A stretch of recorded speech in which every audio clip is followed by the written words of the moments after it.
Salut à tous les amis, très heureux de vous retrouver pour une nouvelle vidéo. On se retrouve pour l'avant-match Saint-Étienne-Dunkerque, c'est ce mercredi 4 octobre à domicile à Geoffroy Guichard à 18h45. Les Verts qui vont chercher à confirmer leur bonne forme du moment. Vous le savez, nous restons sur 3 victoires consécutives à l'extérieur. Les Verts qui doivent absolument confirmer à domicile avec une victoire. Bien sûr, c'est ce qu'on attend face à une équipe de Dunkerque, certes sympathique, mais qui est en difficulté au championnat. Dunkerque reste d'ailleurs sur 2 défaites consécutives, une à domicile face à QRM et une à l'extérieur. Et sur ces 5 derniers matchs, ils n'ont absolument pas gagné. Donc c'est une équipe de Dunkerque qui est en bas de classement, qui va lutter pour sa survie en Ligue 2. D'ailleurs, c'est l'histoire un peu de Dunkerque qui est resté 30 ans en Ligue 2, entre 1966 et 1996, ils sont restés 30 ans en Ligue 2, puis après ils sont descendus en National, puis en CFA, et ils sont remontés de nouveau en National en 2013, et après ils sont remontés en Ligue 2, puis ils sont redescendus. Enfin, c'est une équipe qui fait souvent l'ascenseur, c'est une équipe qui a du mal aujourd'hui à se stabiliser en Ligue 2, et cette année, je pense malheureusement pour eux, qu'ils vont lutter pour leur survie en Ligue 2 tout au long de la saison, sachant qu'en plus, vous le savez, nous avons 4 équipes qui descendent, donc ce sera une saison certainement difficile pour Dunkerque, mais nous, on va pas faire de sentiments, hein. Nous on n'est pas là pour trouver les équipes sympathiques ou pas sympathiques, on est là pour remonter en Ligue 1, on est là pour gagner à domicile. Et c'est sans aucun doute ce que voudront faire les hommes de Laurent Batlos qui, encore une fois, sont sur une série assez impressionnante de 6 matchs de sans défaite, 4 victoires et 2 matchs nuls, ce qui les a propulsés vers le haut du classement. Et là, c'est un match un peu en retard, donc toutes les équipes devant nous ont joué en réalité. Et si on gagne ce match, eh ben, on se retrouverait 5e au classement général. Rendez-vous compte, ce serait assez incroyable. On rejoindrait enfin le top 5 après un début de saison difficile, puisqu'on avait commencé par 2 défaites, dont une à domicile face à Grenoble. Grenoble qui est deuxième. Attention, on commence à voir les cadors de ce championnat se détacher et contre toute attente en quelque sorte. Moi j'avais mis Caen comme étant l'ultra favori, Bordeaux qui a failli monter l'année dernière également comme étant l'un des grands favoris de ce championnat. Bah, c'est plutôt Laval et Laval et Grenoble qui sont en train de se détacher, hein, en haut du classement, donc il va falloir surveiller ça de près. Les Lavallois sont en pleine forme, ils enchaînent les résultats, ils ont encore gagné leur dernier match, 1-0 à domicile, mais comme je le dis toujours, ça suffit, il n'y a pas besoin de gagner 5-0 à chaque fois, il faut simplement marquer les 3 points de la victoire, c'est ce que font les Lavallois, et donc c'est une équipe qui sera redoutable.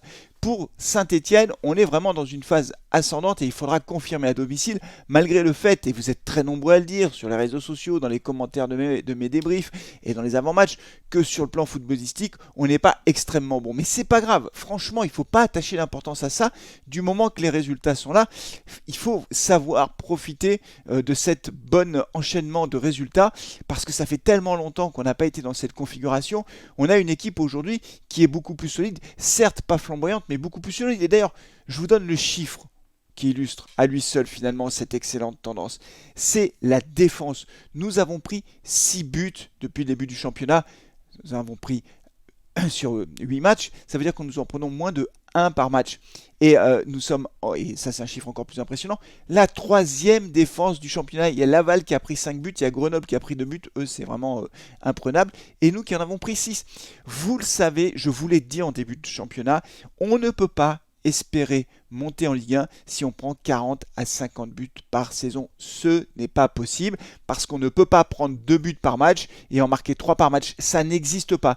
Donc la priorité, c'est d'avoir une assise défensive solide. Je pense que Laurent Batlos le sait, il l'a compris. En tout cas, ce qu'il a compris, me semble-t-il, c'est que cette assise défensive solide passe par 4 défenseurs à plat. Après que ce soit un 4-4-2, un 4-3-3, honnêtement, je m'en fiche un peu. Ce que je veux, c'est 4 défenseurs derrière. On est sur 2 clean sheets consécutifs. Il n'y a pas besoin d'être diplômé de Clairefontaine pour savoir que, si, oui, on voit bien que défensivement, c'est mieux. Alors, bien sûr, il n'y a pas que la défense. L'Arsenal nous a sorti un grand match face à 3 et c'est vrai que c'est un ensemble de choses qui au final débouchent sur cette excellente performance défensive, mais c'est très important. Comprenez bien que si on tient le 0-0 tout au long d'un match, et ce sera pareil face à Dunkerque, imaginez que nous tenions le 0-0 à 70e, 75e, 80e, il peut toujours se passer quelque chose en fin de match.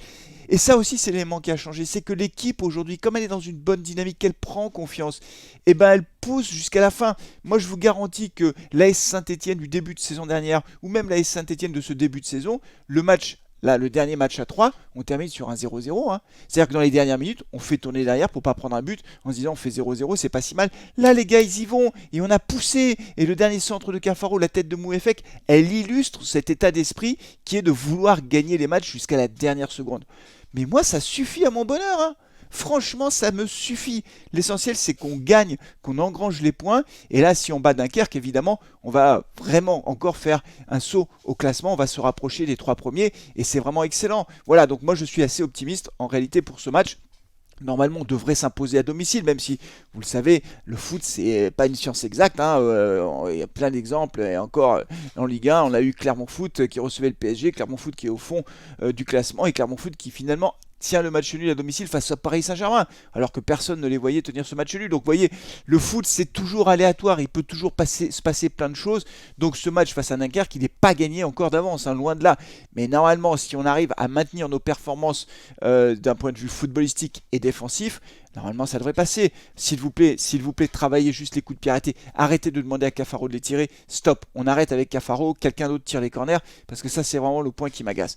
Donc voilà les amis, je ne sais pas si je serai en direct pour commenter ce match. Je vais voir, c'est pas sûr, mais je vais faire le max. Je ne peux pas vous promettre, parce qu'il y a des fois, bah oui, il y a des engagements professionnels qui font que voilà, je ne peux pas tout faire, mais je ferai le maximum pour être présent pendant ce match. Normalement, Laurent Batlos devrait reconduire son équipe, hein, il n'y a pas de surprise. Petro a pris un jaune, mais je crois qu'il sera suspendu pour le match d'après, donc on devrait avoir la même équipe de départ. Alors est-ce que ce sera Sissoko ou Charbonnier au début de la rencontre? Dans le 11 de départ, on verra. C'est assez anecdotique en réalité. L'essentiel, c'est que l'équipe continue à engranger les points devant un Geoffroy Guichard qui, j'espère, sera bien garni, avec un public qui va pousser comme il l'a fait à 3. D'ailleurs, bravo aux 900 ou 1000 supporters stéphanois qui ont fait le déplacement. Vous êtes les meilleurs. Bien, les amis, on se retrouve donc pour ce match, j'espère en tout cas en direct. Et d'ici là, prenez soin de vous, de vos proches, et allez les Verts. Ciao.